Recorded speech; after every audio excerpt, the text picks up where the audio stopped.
Hello everyone, today we're going to be doing a quick review of the Tecno Camon 30 4G variant. The one I've got is the 8256, 8 gigabytes of RAM and 256 gigabytes of storage.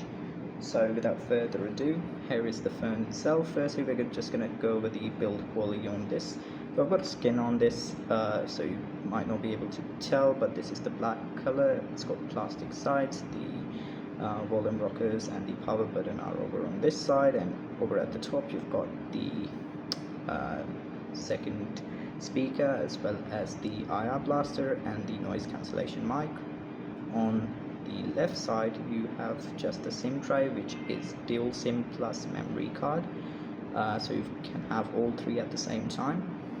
At the bottom you've got this main speaker, which is 60% of the sound, and then you've got the USB port, the call mic, and the 3.5mm audio jack.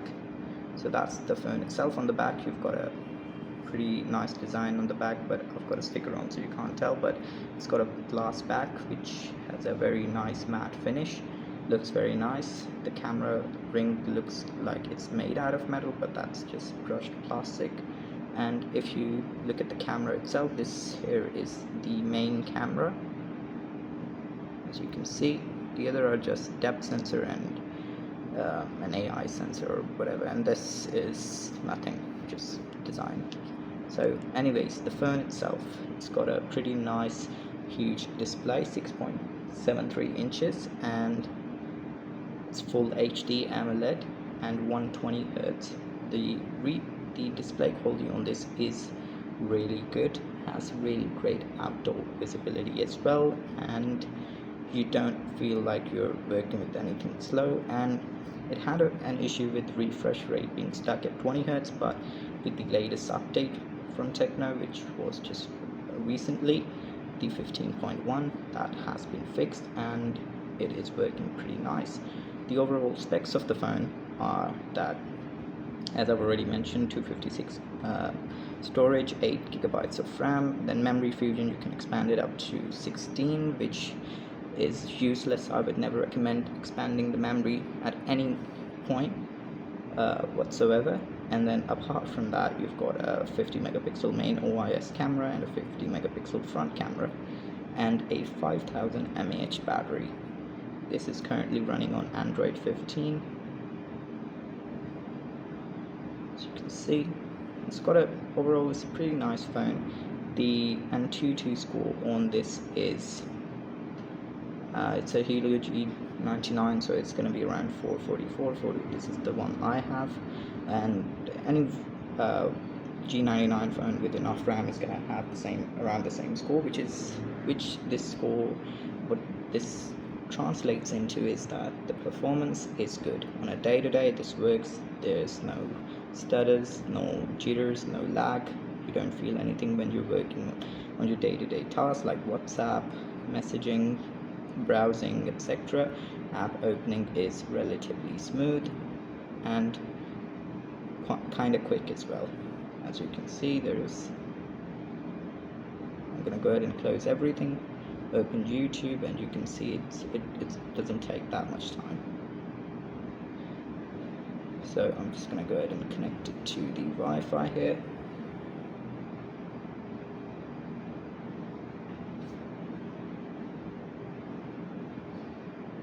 So now that it is connected to the Wi-Fi, you can get a bit of an idea on how this actually looks. The onboard keyboard on the Tecno phones, I've noted, is kind of shite, so you do have to download. I mainly use Gboard, which works well. Otherwise it just doesn't work that well, you know. And that's about it. The overall quality of the phone itself is pretty nice. The audio is pretty nice, and it can support 1080p videos on YouTube as well. It's pretty smooth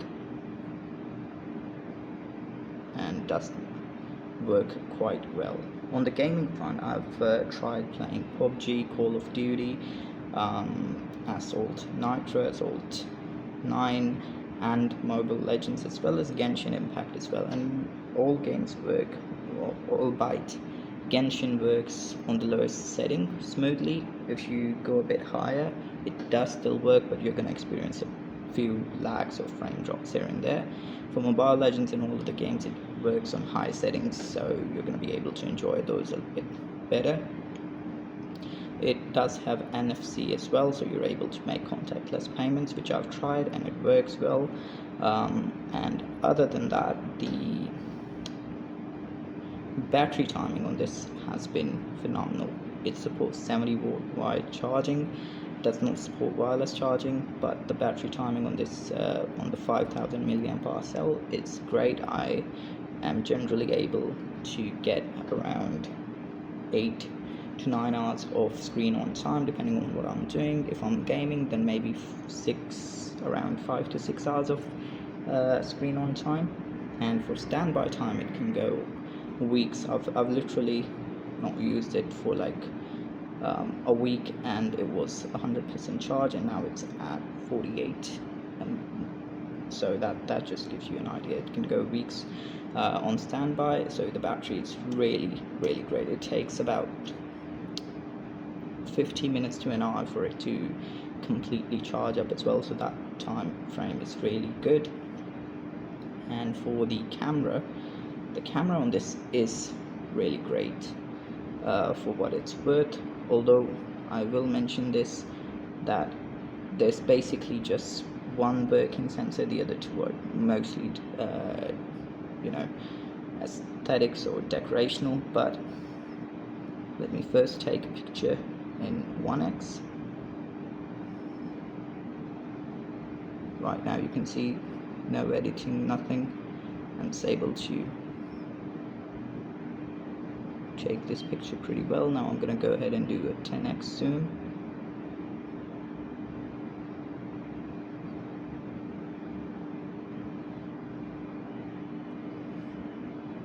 So that's the quality. I mean, it's kind of blurry, it's not the best, but on 10x, without a periscope or a telephoto, that's about what you would expect. For video, it's pretty nice as well. Works, I mean, for video it's not the best, but it's got stabilization, and I mean, it works, it's relatively smooth.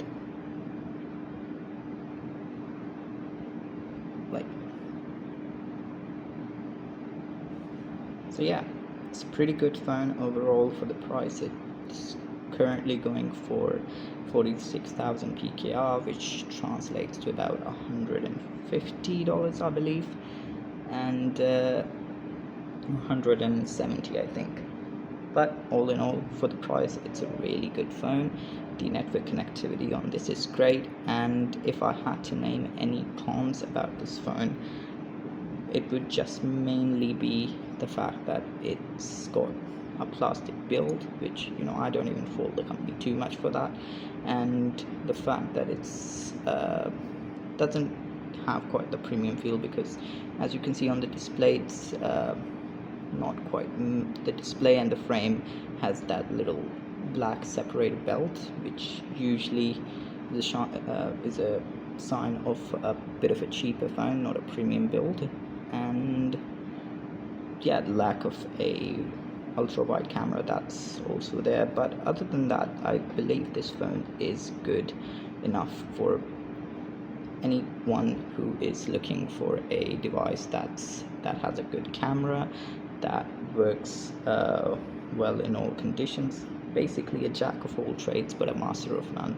So you can play games on this, you can take pictures, you can make videos, and you can enjoy content on this as well, and it will do everything well, but you cannot push it to the extremes of any of those categories. So yeah, so that was a pretty quick review of this. If you have any questions, want to see a comparison video with any other phone, let me know and we'll get into it. Thank you, and that's it for today.